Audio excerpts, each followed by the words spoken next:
Stamp collecting has been around almost since the first stamp ever was issued, if not before, because there were stampless covers before there were stamps. And because stamps really relate to what was going on in that country at any particular time, people found it important to hold on to these things. This is one of the most popular hobbies in the world.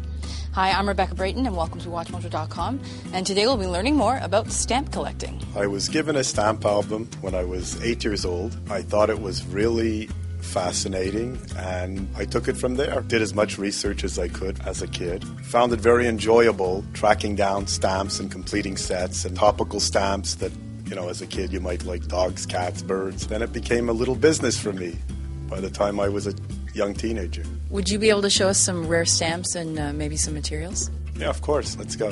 What I'm showing you here are some examples of what an advanced Canadian collector might be looking for. The first item here is the first stamp that Canada issued. It's called Canada No. 1. It's a 3-penny beaver. It was issued on laid paper, which distinguishes it from the similar stamp which was issued 2 years later. Its value is roughly $3,000 in today's market. The next item is an example of Canada's second rarest stamp. It's the Canada 12 pence Victoria. It's also on laid paper. The value of the Canada No. 3 is between $50,000 and $250,000, depending on the condition. The next one is the second stamp that Canada ever issued, but it's in mint condition, which actually makes it rarer than Scott No. 3 because there's less than 10 of these in existence and probably less than 5 that have their original gum on them like this one does, near $100,000 in today's market.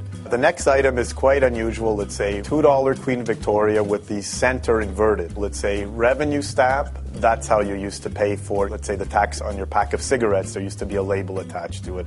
And the final item is the famous St. Lawrence Inverted Seaway. It also has the center inverted. This is Canada's most popular error, or as we call it in the trade, variety. What happened is the center of the stamp was printed upside down. It immediately became a very popular thing to own and became very expensive right from the get-go. This stamp sells for between $10,000 and $15,000 on the market today.